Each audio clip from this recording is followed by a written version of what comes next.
Olá, bem-vindo a mais um culto online da nossa Melk Panambi. Que legal que você está aí mais uma vez e pronto para receber a palavra de Deus. E eu quero começar lendo para nós o versículo de Josué, capítulo 21, o versículo 45. Diz assim: Nenhuma promessa falhou de todas as boas palavras que o Senhor falara à casa de Israel.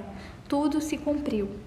Esse versículo está colocado logo depois que o povo conquistou a terra que Deus tinha prometido. Eles passaram muitas dificuldades para conseguir conquistar essa terra.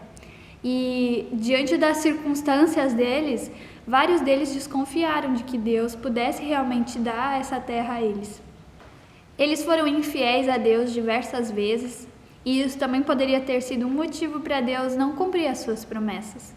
Mas mesmo assim, a Bíblia nos diz que Deus cumpriu todas elas. Tudo aquilo que ele tinha dito lá para o Abraão e depois para cada um dos líderes e para cada um que fazia parte do povo, tudo aquilo se cumpriu. Apesar das circunstâncias, apesar das dificuldades e apesar da infidelidade deles. Porque as promessas de Deus, elas não dependiam do que eles fossem fazer. Elas não dependiam do caráter deles. Elas dependiam do caráter de Deus. E Deus é fiel e Ele cumpre as suas promessas. Talvez você também olhe para as promessas de Deus na Bíblia e pensa, mas eu olhando aqui do jeito que está a minha situação, acho que Deus não vai dar conta. Acho que Ele não vai conseguir cumprir essa dessa vez. Mas sabe, lembre-se que as promessas de Deus para você, elas também não dependem das suas circunstâncias. Elas dependem dEle. E Ele tem poder e Ele nos ama. E Ele se importa conosco. Achei muito interessante ali no livro de Josué que Caleb tinha recebido uma promessa de Deus de que ele poderia escolher a terra que ele quisesse quando eles chegassem na terra prometida. E isso levou 45 anos. E Caleb esperou 45 anos. E a Bíblia nos diz que durante esses 45 anos Caleb não envelheceu. Isso nos mostra que mesmo quando nós estamos esperando que as promessas se cumpram, que o cuidado de Deus venha a nós, Ele já está cuidando de nós durante a nossa espera. Deus está conosco enquanto nós aguardamos Ele cumprir a sua promessa. Agora eu quero convidar você a orar comigo pela mensagem que nós vamos ouvir do David e pedir que Deus possa iluminar o nosso coração, os nossos olhos para entender a palavra dEle. Então, vamos ter um momento de oração. Senhor Jesus, eu quero te agradecer porque nós permanecemos igreja independente das circunstâncias. E porque também as tuas promessas, elas não dependem de quem nós somos ou daquilo que nós somos capazes. Que o Senhor possa estar confirmando isso no nosso coração. E eu quero te pedir que o Senhor possa, com o teu Santo Espírito, vir em cada um de nós e abrir os nossos olhos para entender a tua palavra e para recebê-la no nosso coração. Que o Senhor possa ungir o David com o teu Santo Espírito para que as palavras dele sejam palavras que vêm de ti. Em nome de Jesus que eu oro. Amém. Então, pessoal, hoje nós vamos estudar juntos um texto bíblico que está lá em 1 Coríntios, capítulo 15, versículo 1 até o versículo 11. Esse texto bíblico que nós vamos ler fala a respeito da ressurreição de Jesus e também o quanto que essa palavra ela transforma e muda a vida das pessoas. Hoje nós nos perguntamos, será que Jesus Cristo realmente ressuscitou? Será que Ele está vivo? E se Ele está vivo, aonde que podemos sentir a Sua presença e de que forma nós podemos ter a certeza de que, de fato, o testemunho que nós vemos na Bíblia é verdadeiro? Então, essa passagem que vamos ler é uma passagem que Paulo usa para a edificação de uma igreja que tinha as suas dúvidas a respeito da ressurreição de Jesus, talvez não sabia se de fato Ele havia ressuscitado, ou até alguns criam que Ele tinha morrido para o perdão dos pecados, mas tinham essa dúvida se de fato Ele tinha sido levantado aos céus e se Ele tinha aparecido a todas aquelas pessoas. E como esse testemunho ele também é válido para nós hoje, então vamos lê-lo.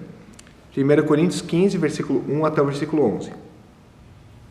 Irmãos, eu quero lembrá-los do evangelho que preguei a vocês, o qual vocês receberam e no qual estão firmes. Por meio deste evangelho vocês são salvos, desde que se apeguem firmemente à palavra que preguei. Caso contrário, vocês têm crido em vão. Pois o que primeiramente lhes transmiti foi o que recebi, que Cristo morreu pelos nossos pecados, segundo as Escrituras, Foi sepultado e ressuscitou no terceiro dia, segundo as Escrituras. E apareceu a Pedro e depois aos 12. Depois disso, apareceu a mais de 500 irmãos de uma só vez, a maioria dos quais ainda vive, embora alguns já tenham adormecido. Depois ele apareceu a Tiago e então a todos os apóstolos. Depois destes, apareceu também a mim, como a um que nasceu fora do tempo. Porque eu sou o menor dos apóstolos e nem sequer eu mereço ser chamado de apóstolo, porque eu persegui a igreja de Deus, mas pela graça de Deus sou o que sou, e sua graça para comigo não foi inútil. Antes, trabalhei mais do que todos eles, contudo, não eu, mas a graça de Deus comigo. Portanto, quer tenha sido eu, quer tenham sido eles, é isso que pregamos e é nisso que vocês creram. Paulo, ele tinha um certo conflito interno. Ele era perseguidor de cristãos. E muitas pessoas da comunidade de Corinto sabiam disso, do passado de Paulo. Tanto que no momento em que Paulo ele começou a pregar o evangelho, algumas pessoas pensaram que podia ser uma armadilha, de que ele poderia de alguma forma estar tramando contra os cristãos para então aprisioná-los. Mas as pessoas começaram a ver que de fato algo havia mudado na vida do Paulo. Ele havia sido transformado pelo evangelho. Quando o texto inicia falando a respeito dessa mensagem, a mensagem do Evangelho, nós temos que lembrar o que é a essência do Evangelho. A essência do Evangelho é a boa nova, uma boa notícia, de que tudo o que estava sendo profetizado no Antigo Testamento havia se cumprido. Jesus Cristo é o Messias, é o Filho de Deus, é aquele que veio para dar a si mesmo por nós, pelo nosso pecado, para resgatar a nossa imagem caída. E quando Paulo está falando que está lembrando eles, ele está dizendo, o Evangelho não é uma coisa que eu estou inventando. Não é algo que eu estou criando, é algo para ser descoberto. Que você já percebe a sua existência através da vida de outras pessoas, e isso ele coloca aqui, que o testemunho dos irmãos apontava para a ressurreição de Cristo e para aquilo que Cristo havia feito na cruz. Quando no versículo 3 diz, eu somente transmiti aquilo que recebi, que Cristo morreu pelos nossos pecados, 2 vezes ele diz, isso segundo as Escrituras. Lá no Antigo Testamento, até agora há pouco, a Zé comentou sobre isso numa pregação, Jesus Cristo já havia sido profetizado de que ele viria, de que ele seria o Salvador, de que ele iria redimir o povo. Ou seja, assim como o primeiro Adão foi aquele que trouxe a queda, o segundo Adão, que é Jesus Cristo, ele trouxe a restauração. E os profetas já falavam disso lá em Daniel, nós vemos passagens sobre isso, em Isaías também. E aqui Paulo está dizendo, então agora, Jesus Cristo veio. De fato, a sua ação aconteceu na história. Ele esteve no meio de nós, ele andou no nosso meio. Bom, o nome de Jesus era muito conhecido. Ele foi atribuído pelo governo de Roma, pelo menos, como um inimigo, porque parecia que ele era alguém que estava trazendo uma revolução. Mas Paulo havia conhecido Jesus de 2 formas, talvez através desse testemunho pessoal, a respeito daquilo que falava, a respeito daquilo que as pessoas ouviam, das fofocas, mas ele conheceu Jesus pessoalmente. Eu gosto dessa palavra descoberta, porque a descoberta ela é algo que você encontra. E quando a Bíblia fala sobre o Evangelho, ela diz que o Evangelho nos encontra, que ele vem ao nosso encontro. E essa descoberta, ela muda todo o ser. Paulo fala aqui sobre a questão do crer. O crer é a primeira coisa, que o Evangelho ele atua na vida da pessoa, ele muda a mentalidade da pessoa. A pessoa, quando ela vem a crer, antes ela vivia no estado de dormência em relação a Deus. Ela até poderia saber que Deus existia, mas ela nunca havia o conhecido de fato. E o Evangelho nos diz que quando as pessoas creem em Cristo, de fato elas o conhecem. E essa ação não é uma ação que ela simplesmente está lá e acabou. Não. O crer no Evangelho é uma ação contínua. Não é somente que eu fui salvo, mas eu estou sendo salvo. Porque Jesus Cristo vive. E a sua ação na minha vida, na sua vida e na vida das pessoas que creem, ela é contínua. Ele promove um resgate diário, um resgate dos valores, um resgate da dignidade, um resgate do senso de justiça, de lutar por aquilo que é certo. E isso foi feito na vida do Paulo. Paulo, lá no final do texto, quantas vezes ele se enxergava como o menor de todos os cristãos por aquilo que ele tinha feito. Mas a graça de Deus o fez se enxergar como alguém que é valoroso, alguém que é amado. E somente alguém que é amado por Deus pode ter uma vida direcionada por Ele. Então, a graça aqui compartilhada, que chegou até ele, esse evangelho, essa mensagem, ela veio quase que nem aquela fatia de bolo que você ganha lá numa festa de aniversário. Só que em algum momento aquele bolo vai acabar, ele vai se esgotar, mas essa mensagem jamais se esgota porque ela se renova diariamente na vida daquele homem. E da mesma forma, o evangelho ele quer ser compartilhado.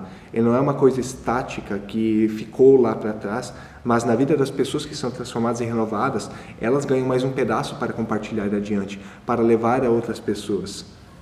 E eu acho tão interessante como é que o evangelho, ele não é algo estático mesmo, ele atua. E aqui Paulo testemunha a respeito de vida de pessoas que foram transformadas por essa palavra, porque tiveram encontro pessoal com Jesus. Nós vemos a partir do versículo 5 quem foram as pessoas impactadas por esse evangelho. Nós vemos a citação de Pedro, os 12, mais de 500 testemunhas, Tiago, apóstolos, até o próprio Paulo.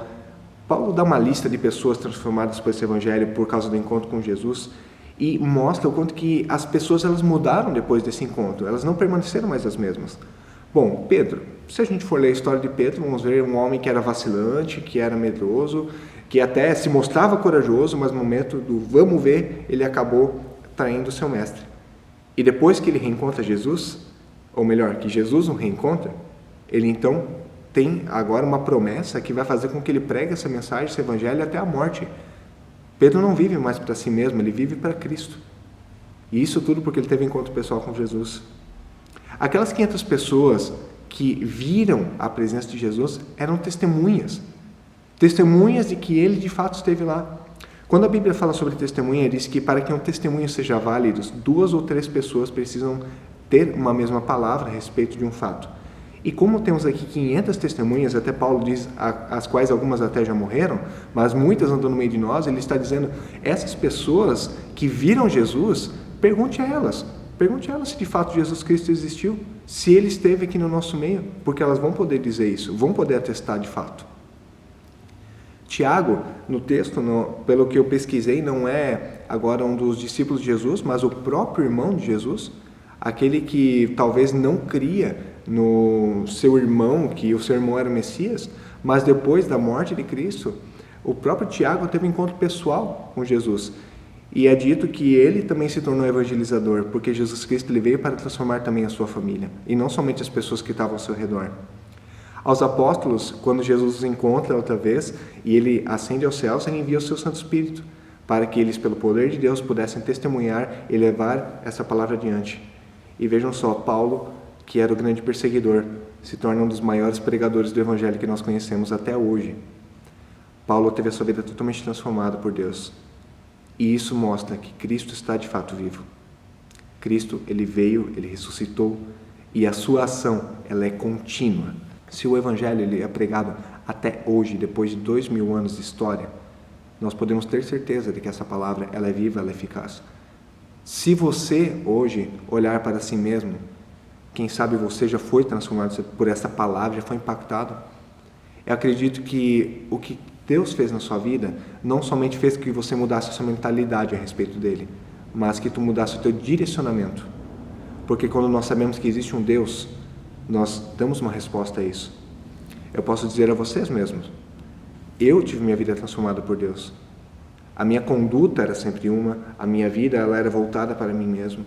Eu, pelo menos no que eu cresci sempre dentro da igreja, ainda assim era muito egoísta e desejava viver para mim, eu desejava minhas conquistas pessoais, eu queria chegar aos meus sonhos e poder me tornar uma grande pessoa, ser reconhecido. Mas eu só percebia dentro de mim mesmo um vazio existencial. No momento em que Cristo ele trouxe uma palavra à minha vida, ou seja, que Cristo me encontrou, que eu descobri a respeito desse evangelho de fato, essa descoberta mudou minha vida para sempre. Eu não estou em Panambi simplesmente porque eu desejei estar aqui, mas porque Deus me enviou para cá. E eu tenho buscado viver nessa promessa, nessa mensagem. Se nós desejamos que a palavra de Deus ela transforme a vida das pessoas, nós temos que lembrá-las de que Deus está vivo. E o nosso testemunho pessoal fala muito sobre isso.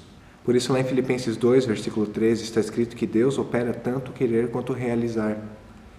se nós temos o desejo de mudar a nossa vida, de que ela seja transformada, nós não temos como fazer isso por força própria. A gente precisa que Deus nos transforme.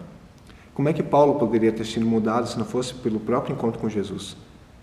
O encontro com Jesus fez com que ele pudesse querer viver esse evangelho, pregar esse evangelho. Ele mudou todo o status social da vida dele.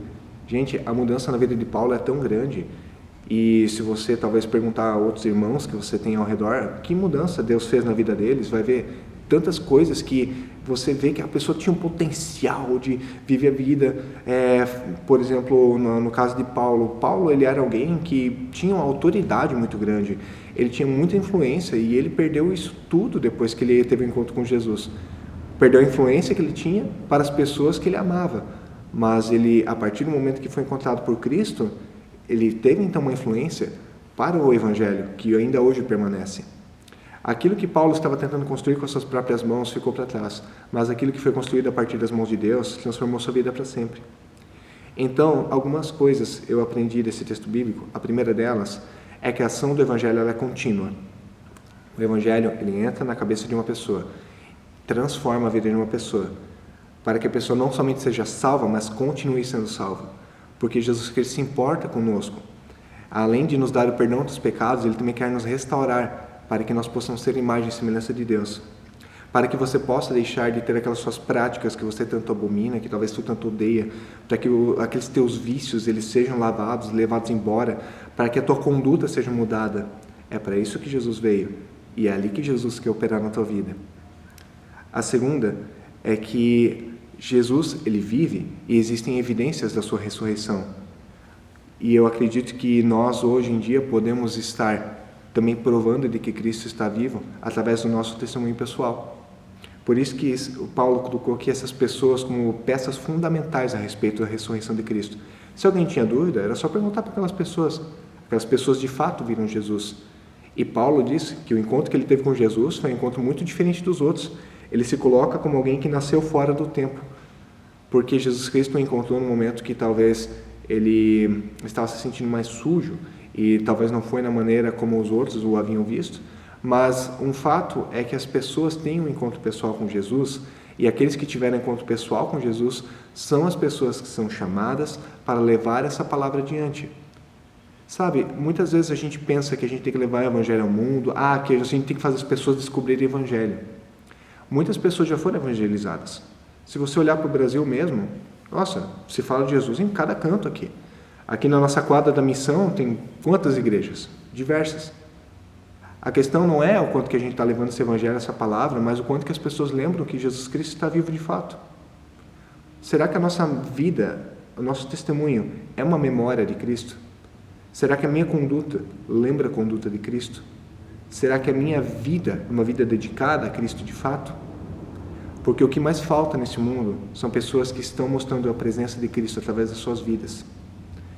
Falar do Evangelho, muitas pessoas falam, mas testemunhar esse Evangelho, é isso que nós precisamos. A outra coisa é que Deus ele opera tanto querer quanto realizar. Se nós desejamos que alguém tenha a vida transformada, a gente pode tentar convencer a pessoa de diversas formas, mas somente a presença do Deus vivo vai transformar a vida daquela pessoa de fato. E para isso, meu irmão, eu quero te fazer esse convite, que você possa levar essa mensagem adiante. Leve essa palavra, que seja a sua vida um testemunho pessoal a respeito da ressurreição de Cristo. Deixe que os outros te enxerguem, que os outros te vejam. Deixem que as pessoas elas possam chegar a você. Testemunhe a respeito de como Cristo, esse Cristo vivo, transformou a sua vida. E faça isso de todas as maneiras que você puder. A memória do Evangelho é uma memória que ela quer permanecer viva e ela quer ser descoberta. Entenda, Jesus Cristo, ele deseja alcançar a vida das pessoas, o coração das pessoas. Ele quer ser descoberto pelas pessoas.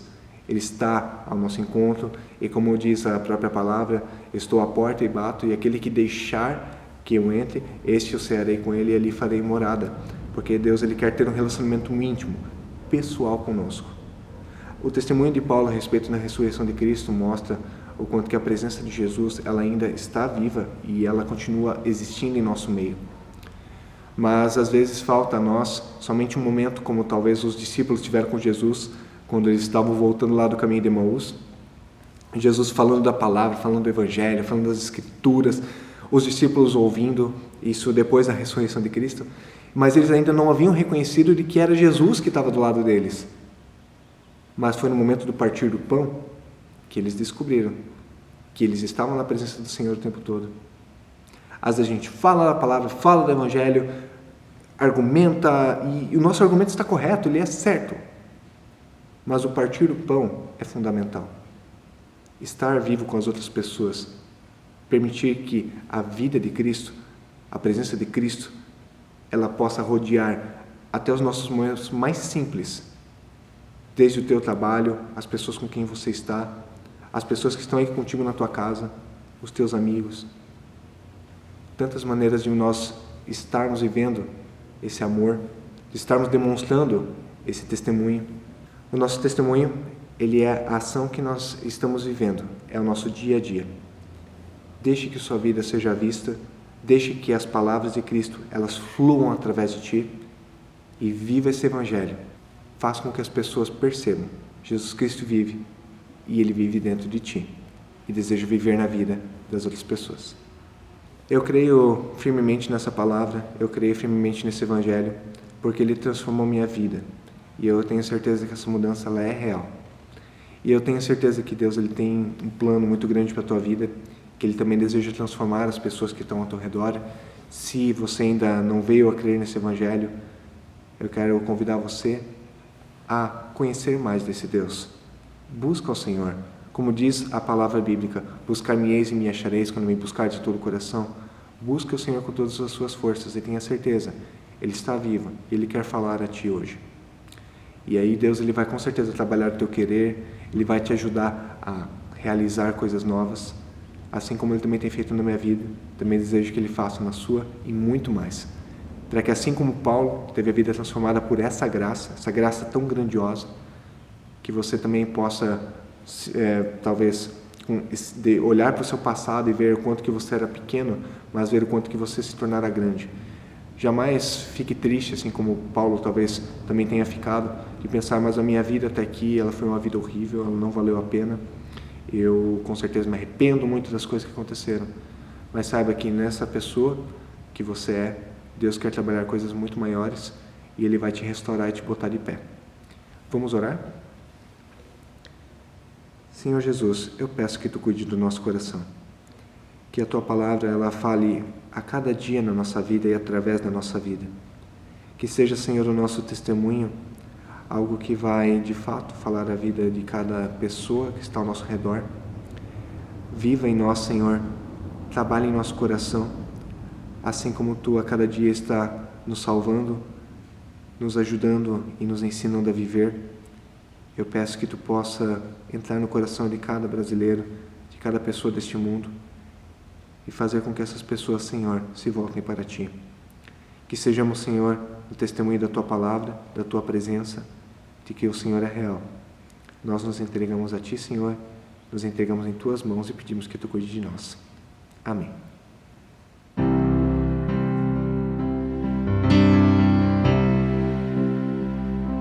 Jesus Cristo mudou meu viver. Jesus Cristo mudou meu viver. É a luz que ilumina meu ser. Sim, Jesus Cristo mudou meu viver. Jesus Cristo mudou meu viver. Jesus Cristo mudou meu viver. É a luz que ilumina meu ser. Sim, Jesus Cristo mudou meu viver.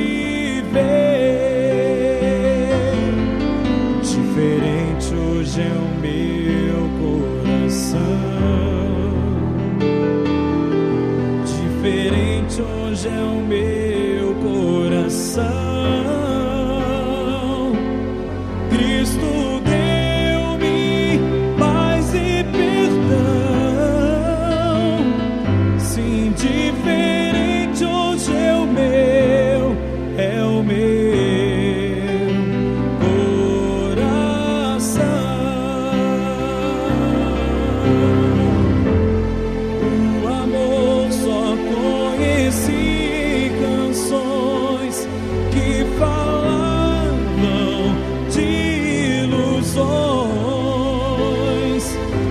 mas tudo agora é diferente.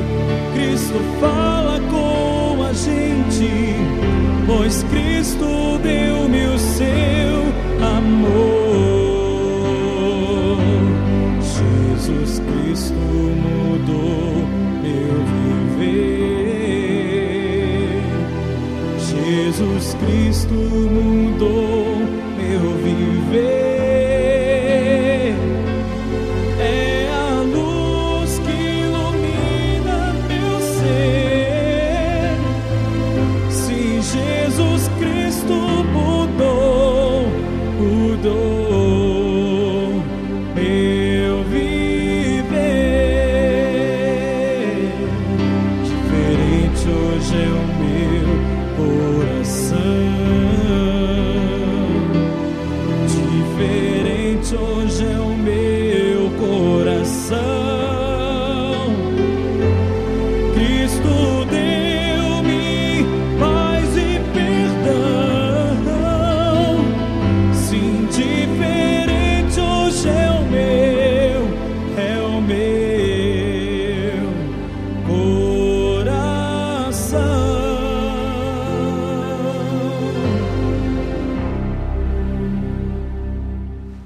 Também quero convidar você a orar pela situação do nosso mundo e tudo isso que está acontecendo.